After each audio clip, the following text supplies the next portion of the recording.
I planted these sunflowers in spring this year because I thought it might be a good idea to do a tutorial on them. And we'll have a look at the outcome after the intro.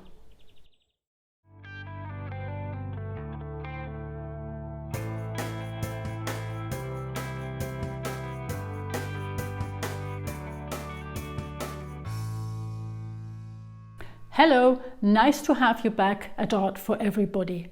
My name is Evi Steiner-Böhm. I'm an artist from Germany and I also have two assistants and they are called Pedro and Rosa. So this is the painting you're going to see me paint in this video, and as you can see in this frame it almost looks like a classical painting, but in fact it's an expressive painting, and you can tell that because the colors are not quite realistic and because you have very strong contours which you wouldn't have in a classical painting. And this expressive style is not only interesting for beginners because it's very simple, but it's also interesting for advanced learners. And in this video I would like to show you how I go about an expressive painting. Sunflowers are a very popular motif because they are easy to draw or paint, even for beginners. For advanced learners, the challenge is to find a composition that is different from the average one and leaves room for an individual interpretation. So today I would like to introduce you to the expressive representation of a motif, because it's not only simple, but it's also very versatile.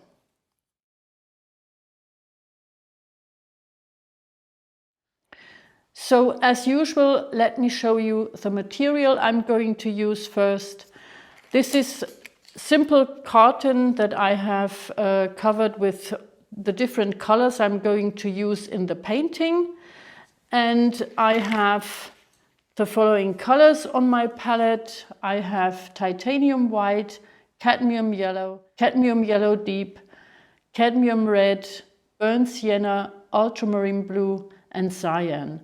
And the brushes I'm going to use are bristle brushes. This is a filbert for the petals of the flower, and this one for the background, and this one is for the contours.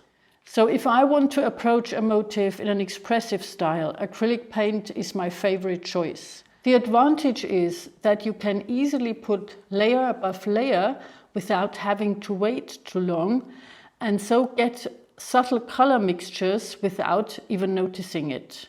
And then I often work on a colored surface, which I prepare by simply painting roughly with the colors I will be using for my motif.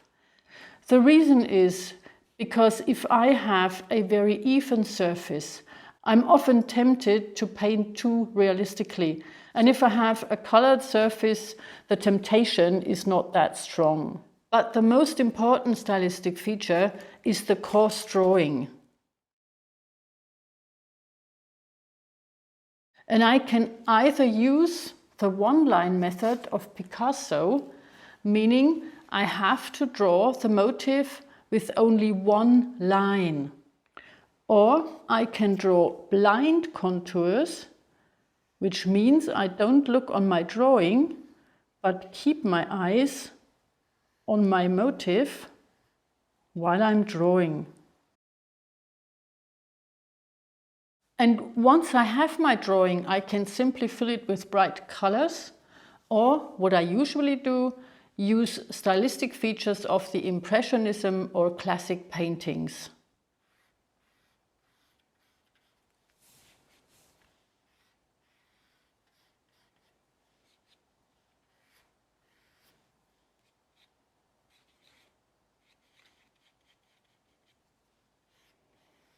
And so strong brush strokes can be part of the design, as well as strong contrasts between light and dark. Both make a nice combination.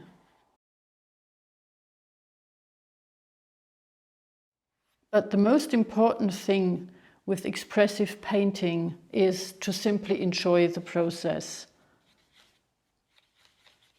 You can experiment, make decisions, rethink decisions, do things differently. There is no right or wrong, only the joy of painting.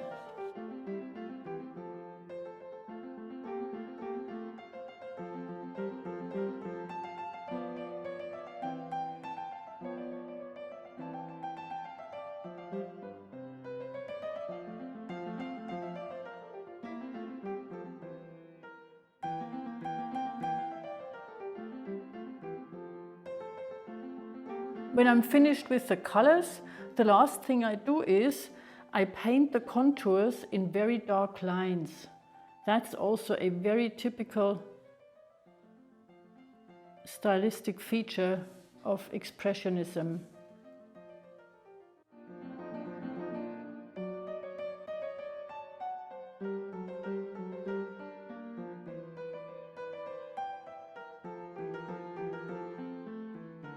The result is always a surprise, even to me. I never know the outcome of an expressive painting, I simply let it happen. And of course, you could choose your colors as you want. You could, for example, paint blue sunflowers. That would look interesting as well. For my painting, I decided to paint them in front of a red background, and also, because the weather was so nice, to take the easel outside and paint outdoors. And now I will let you watch the painting process of my still life in time lapse. Have fun watching, and until next time, have a very good time. See you soon.